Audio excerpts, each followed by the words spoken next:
ರಾಜ್ಯ ರಾಜಕೀಯದಲ್ಲಿ ಮುಂದುವರೆದಿದೆ ಆಪರೇಷನ್ ಹಸ್ತ. ಮೊನ್ನೆ ಚನ್ನಪಟ್ಟಣ, ನಿನ್ನೆ ದಾವಣಗೆರೆಯಲ್ಲಿ ಆಪರೇಷನ್ ಹಸ್ತ. ಕಾಂಗ್ರೆಸ್ಗೆ ಸೇರಿದ್ದಾರೆ ಬಿಜೆಪಿಯ ಕಟ್ಟಾಳು ತಂದೆ ಹಾಗೆ ಮಗ. ಗುರುಸಿದ್ದನಗೌಡ ಮತ್ತು ಪುತ್ರ ರವಿಕುಮಾರ್ ಕಾಂಗ್ರೆಸ್ ಸೇರ್ಪಡೆಯಾಗಿದ್ದಾರೆ. ಮಾಜಿ ಶಾಸಕ ಗುರುಸಿದ್ದನಗೌಡ ಟಿಕೆಟ್ ಆಕಾಂಕ್ಷಿಯಾಗಿದ್ರು. ರವಿಕುಮಾರ್ ಗಾಯತ್ರಿ ಸಿದ್ದೇಶ್ವರ್ಗೆ ಟಿಕೆಟ್ ಘೋಷಣೆ ಬಳಿಕ ಬಂಡಾಯ ಸಾರಿದ್ರು. ಎಸ್ಎಸ್ ಮಲ್ಲಿಕಾರ್ಜುನ ನೇತೃತ್ವದಲ್ಲಿ ಈಗ ಕಾಂಗ್ರೆಸ್ ಅನ್ನ ಸೇರ್ಪಡೆಯಾಗಿದ್ದಾರೆ. ಗುರುಸಿದ್ದನಗೌಡರ ನಿವಾಸದಲ್ಲೇ ಪಕ್ಷಕ್ಕೆ ಸೇರ್ಪಡೆಗೊಂಡಿದ್ದಾರೆ. ಎಸ್ಎಸ್ ಮಲ್ಲಿಕಾರ್ಜುನ್ ಜಗಳೂರು ಶಾಸಕರಾದ ದೇವೇಂದ್ರಪ್ಪ, ಮೇದಗಿನಕೆರೆ ವೀರೇಂದ್ರ ಪಾಟೀಲ್ ಸಹ ಸಾಥ್ ಕೊಟ್ಟರು. ಈ ವೇಳೆ ಬಿಜೆಪಿ ತೊರೆಯಲು ಸಂಸದರ ಸರ್ವಾಧಿಕಾರಿ ಧೋರಣೆಯೇ ಕಾರಣ. ಬಿಜೆಪಿ ಸಂಸದ ಜಿಎಂ ಸಿದ್ದೇಶ್ವರ್ ವಿರುದ್ಧ ರವಿಕುಮಾರ್ ಈ ರೀತಿ ಆಕ್ರೋಶ ಹೊರಹಾಕಿದ್ದಾರೆ. ಪ್ರಭಾ ಮಲ್ಲಿಕಾರ್ಜುನ್ ವ್ಯಕ್ತಿತ್ವ ಮೆಚ್ಚಿ ಮತ್ತಷ್ಟು ಜನ ಸೇರ್ತಾರೆ ಅಂತ ಹೇಳಿಕೆ ಕೊಟ್ಟಿದ್ದಾರೆ.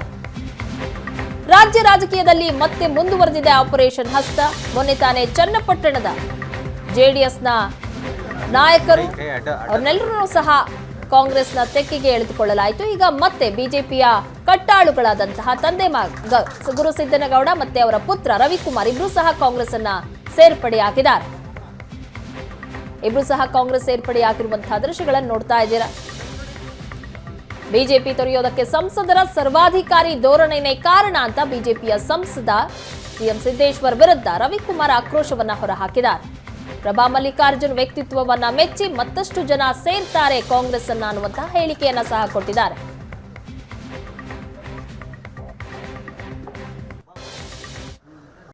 ಅದೇ ಅಸಮಾಧಾನದಿಂದ ಸಾಕಷ್ಟು ಜನ ಈಗ ಇವರೆಲ್ಲ ಎದಕ್ಕೆ ಇವರು ಹೋಗಾರಲ್ಲ. ಇವರು ಯಾವುದೇ ಕಾರಣಕ್ಕೂ ಯಾವುದಕ್ಕೂ ಸೆಲ್ಫ್ ರೆಸ್ಪೆಕ್ಟ್ ಕೊಟ್ಟಿಲ್ಲಪ್ಪ, ಒಳ್ಳೆ ಸರಿಯಾಗಿ ಕಂಡಿಲ್ಲಪ್ಪ, ಮಾತಾಡಿಲ್ಲಪ್ಪ ಅಂತಂದು ಬಂದಿರೋ ಜನ. ನೀನು ಕೋಟಿಗಟ್ಟಲೆ ಕಂಠಮಟ್ಟ ಸುಡಿತೇನೆ ಅಂದ್ರೆ ಹೋಗೋ ಜನ ಅಲ್ಲ ಇವರು. ಏನಪ್ಪ ಹಂಗೆ ಭಾಳ ಜನ ಅದಾರ. ಇವರೆಲ್ಲ ಅಸೆಟ್ಸ್ ಅಂದೆಲ್ಲ ಫಸ್ಟೇ ಆಸ್ತಿ ಇದ್ದಂಗೆ ನಮಗೆ. ಹಂಗೆ ಇವತ್ತು ನಮ್ಮ ಕಾಂಗ್ರೆಸ್ ಪಕ್ಷಕ್ಕೆ ಬಂದಿದ್ದಾರೆ ಸಾಕಷ್ಟು ಜನ. ಈಗ ಪಾಪ ಬರ್ತಾರೆ, ಇನ್ನೂ ನೋಡೋಣ ಯಾರ್ಯಾರು ಬರ್ತಾರೋ, ಕರ್ಕೊಂತೀವಿ, ಸೇರ್ಕೊಂತೀವಿ.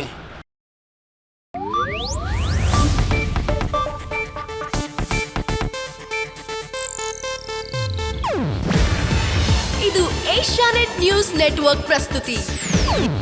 ನೀವು ನೋಡ್ತಿದ್ದೀರಾ ಏಷ್ಯಾನೆಟ್ ಸುವರ್ಣ ನ್ಯೂಸ್.